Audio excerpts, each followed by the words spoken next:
Hello friends, सत श्री अकाल, आदाब, नमस्ते, welcome back to our channel Ilahi reaction. आज अपने चैनल पर लेकर आए बहुत इंटरेस्टिंग वीडियो रिएक्शन जिसमें हम रिएक्ट करने वाले हैं stop the Shia Sunni divide, follow the path of Imam Hussain.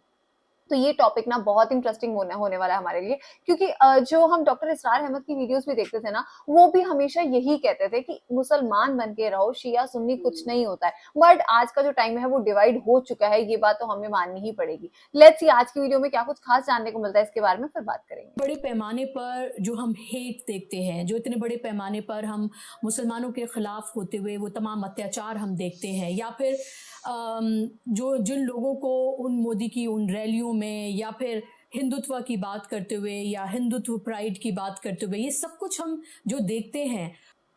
देखिए, मुसलमानों के मानवाधिकार का हनन 2014 से निरंतर शुरू हुआ।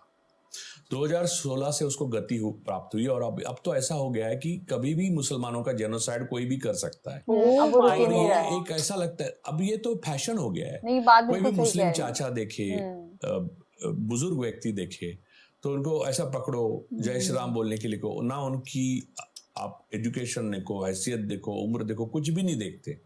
इस देश का युवा भ्रमित हो गया है, हिंदू युवा, उसका भ्रमित किया गया है। लेकिन मुसलमानों की आइडेंटिटी को, उनकी अस्तित्व को चैलेंज सबसे बड़ा आजादी के बाद अगर किसी ने दिया होगा तो अमित शाह ने जब सीए एनआरसी वाला मामला पटल पे रखा तब आया था।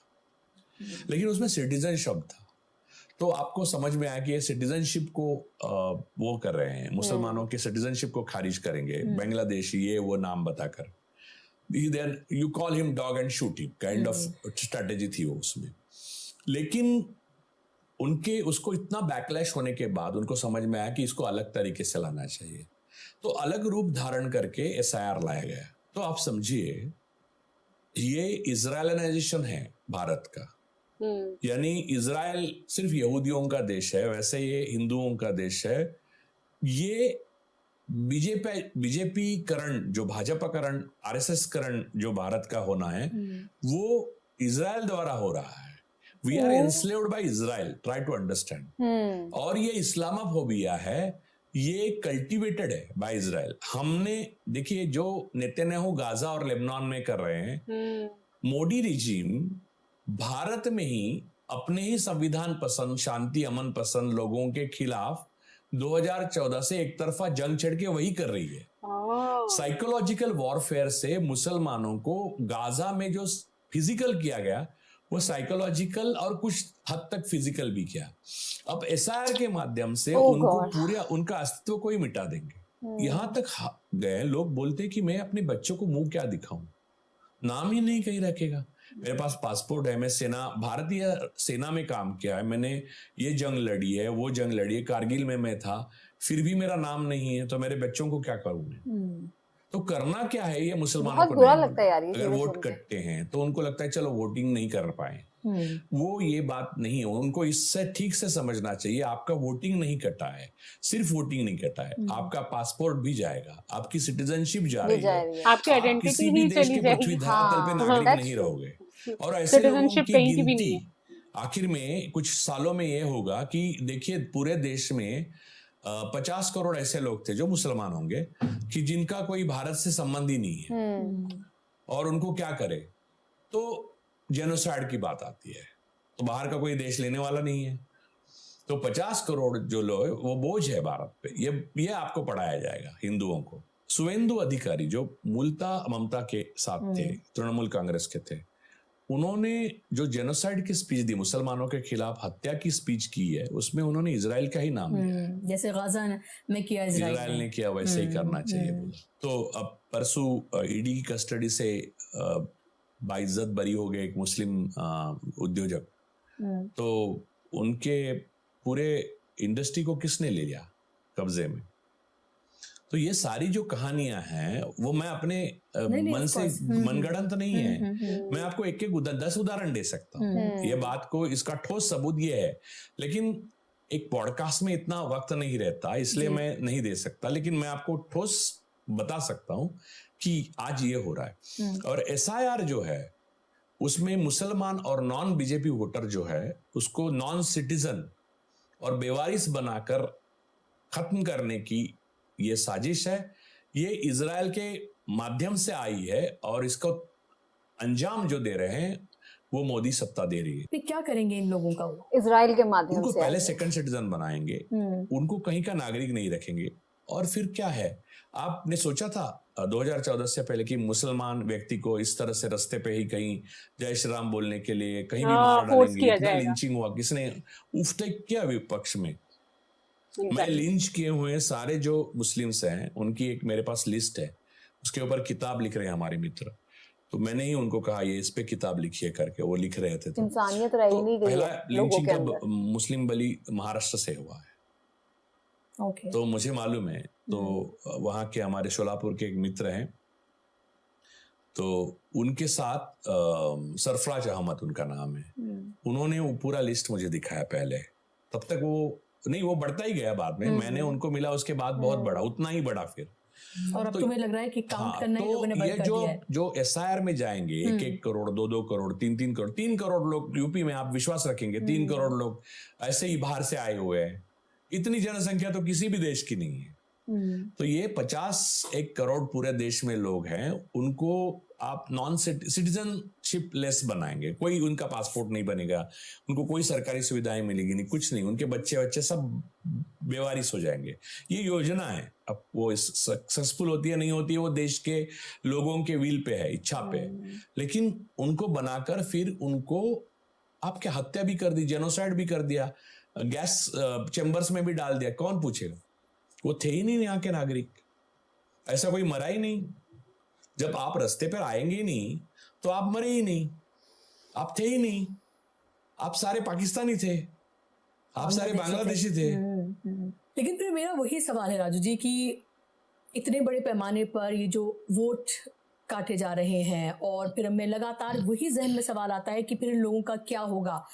और विपक्ष के रोल की तो हम बात कर ही रहे हैं, लेकिन अब मैं आऊँगी मुसलमानों के सवाल पर। और ये सवाल इसलिए बहुत ज़रूरी हो गया है क्योंकि मैं देख रही थी कि पश्चिम बंगाल में इलेक्शन बीजेपी जब से जीती है तब से अब मुसलमानों को ये लगता है कि कहीं भी अब कुछ भी हो सकता है। 30% वहाँ पर मुसलमान है। मुसलमान हमेशा वहाँ पर वोकल रहा है, अग्रेसिव रहा है और एक तरह का टोकन ही सही, लेकिन उनको एक रिप्रेजेंटेशन वहाँ पर मिला है। अभी मैं देख रही थी कि वहाँ पर बकरीद आने वाली है और उसको लेकर जिस तरह की बातें जो है वहाँ सरकार करती हुई नजर आ रही है।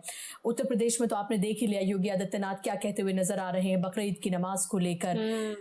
मुसलमानों 12 साल से वो ये सब कुछ देख रहे हैं और इसमें सिर्फ हमें इजाफा देखने के लिए मिल रहा है। आप इसको कहाँ जाता हुआ देख रहे हैं, कहाँ रुकता हुआ देख रहे हैं, और फिर मुसलमान ऐसे में क्या करें? सबसे बड़ा सवाल ये है। मैं हमेशा ये कहता हूं कि RSS is a basically terrorist organisation और इजराइल ये देश नहीं है, एक टेरर प्रोजेक्ट है। तो इनका मिलन ऐसे ही फल लाएगा, कोई फिलॉसफी, नफरत और इस्लामाफोबिया इनके लिए बहुत आसान है। क्योंकि एक्चुअल जो ये धन की चोरी कर रहे हैं, जल जंगल जमीन की चोरी कर रहे हैं, उसको छिपाने के लिए आपको ये दिखा रहे हैं, वो देखो अब्दुल का वो करना पड़ेगा आपको बंदोबस्त, ताकि सारी जनता देख रही है अब्दुल की तरफ। तब तक जनता का, आप देखिए आज 97-98 रुपीज हो गया रुपीज। बिटकॉइन के सामने रुपये की कीमत जीरो हो चुकी है। यस, 100 तो लगाएगा। और आपको मुझे लगता है गोनी में भर के पैसे लेके जाएंगे तब एक ब्रेड आएगा। ऐसे दिन बहुत जल्द आने वाले। तो मैं लोगों से ये कहूंगा कि घर में पैसे रखिए, ये माध्यम है तो बताना जरूरी है। घर में पैसे रखिए, अनाज रखिए, तेल रखिए और जो सरकार कहती है उसके विपरीत करिए तो आपका भला होगा। देशभक्ति के नाम पर जो जुर्म किए जा सकते हैं वो सारे बीजेपी RSS ने मर्यादाओं को लांघ के दिए। मानवता के जितने बड़े दुश्मन मैंने अपने जीवन में पहली बार देखे, शायद सबने हमने पहली बार देखे। हमारे 5000 पुरानी सभ्यता है, हमारा एक संविधान है, हमारा एक कोर्ट है। अरे कोर्ट है तो उमर खलीद अब तक जेल में क्यों है? मुझे बताइए। उसकी माँ का ऑपरेशन, उसके लिए 15 दिन का पैरोल नहीं मिला। राम रहीम बाहर, पैरोल ही उसके लिए नियम बना था। राम रहीम जेल में कभी 5-2 दिन वो खुद की मर्जी से जाता था। उस दिन मैंने दूसरा वो कोई बाबा देखा, उसके साथ एयर कंडीशन चल रहे हैं। उसका नाम ही भूल गया मैं। ऐसे बाबा तो हर जगह गली नुक्कड़ पे पनप रहे। बाबा एक्चुअली RSS के स्लीपर सेल है। वो यही नफरत। अब मैं श्री श्री रविशंकर, सदगुरु और एक लोकल बाबा और धीरेन्द्र शास्त्री सबको अलग नहीं मानता। वो इंग्लिश में बोलते हैं इसलिए आपको लगा होगा कि वो Educated है। इंटेलेक्चुअल को बात करते हैं। उनकी पेंगुइन किताबें निकाल, अरे कुछ नहीं, वो किताबों में वही कूड़ा लिखा है जो वो बोलते Oh हैं God. और वही कूड़ा बोलते हैं जो करते हैं। आज की वीडियो देख के और मतलब जो बातें वो कर रहे थे ना, इतना ज्यादा दुख हो रहा था मुझे सुन के कि मतलब मेरे को लगता है सबसे पहला धर्म होता है एक इंसान, एक अच्छा इंसान बनना। हिंदू मुस्लिम सिख ईसाई तो तुम बाद में भी बन जाओगे, पहले एक अच्छे इंसान तो बन लो। और आज के टाइम पे वो कोई भी नहीं बन पा रहा है यार। आप किसी की भी बात कर लो ना, सच में जैसे जैसे वो बातें कर रहे थे ना कि मतलब जो मुस्लिम्स के साथ जो जेनोसाइड अब ये हर कोई करने लग गया है, इसमें कोई शक नहीं है। ऐसा हम बहुत जगह पे देखते आ रहे हैं और देख के सच में बहुत दुख होता है। आज की वीडियो बहुत डिसअपॉइंटिंग थी। एक्चुअली में जब हमने ये वीडियो स्टार्ट की और जिस टॉपिक को हमने अपने माइंड में रखा हुआ था ना, ये उस टॉपिक से काफी आगे जाके उन्होंने बहुत एक अलग ही वाइड लेवल पर उन्होंने ये बात बोली। और आई थिंक ये कहीं ना कहीं बातें सच हैं। अगर हम देखे जाए तो अब तो ह्यूमैनिटी खत्म हो चुकी है। यहाँ बात अभी हम हिंदू मुसलमान की नहीं करेंगे, हम सीधे ह्यूमैनिटी की बात करते तो भाई वही नहीं रह गई। एक इंसान दूसरे इंसान को इंसान ही नहीं समझता, उसे ऐसा लगता है कि मैं उसे इमोशनली फिजिकली किसी भी तरीके से टॉर्चर कर सकता हूँ, वो उस इंसान को झेलना पड़ेगा। और आई थिंक ये कहीं पर अब जो है बहुत कंसर्न वाली बात हो चुकी है कि हमें सबसे पहले ये देखना पड़ेगा कि भाई सामने वाला इंसान, उसकी भी कुछ फीलिंग्स है, उसके भी कुछ कल्चर्स हैं, कुछ मैनर्स हैं, हमें उन सब चीजों की रिस्पेक्ट करनी चाहिए। और आई थिंक वो सारी चीजें अब कहीं ना कहीं धीरे धीरे वो सब चीजें वैनिश होती जा रही है। और इन्होंने वीडियो में जिस तरीके से बोला ना कि एक टाइम आने वाला है जब आप बोरी भर के पैसा लेके जाओगे और एक ब्रेड खरीद पाओगे, तो वो चीजों ने हमें इतना ज्यादा डरा दिया। वो कहते हैं आप जो गवर्नमेंट कर रही है उसके बिल्कुल अपोजिट करो, नहीं तो आप भूखे मर जाओगे। सो एक्चुअली में ये सारी चीजें अब बहुत ध्यान देने वाली होगी है। लेट्स सी कि इस सारी चीजों का जो दी एंड है वो कब होगा और एक अच्छे नोट के साथ हो, ताकि इन सब चीजों से हम जो है निजात पा सके। बाकी आज की वीडियो काफी इंटरेस्टिंग थी। इस वीडियो को लाइक और शेयर करना, चैनल को सब्सक्राइब करना मत भूलिएगा। और हम मिलेंगे एक नई वीडियो में, तब तक के लिए ओके बाय।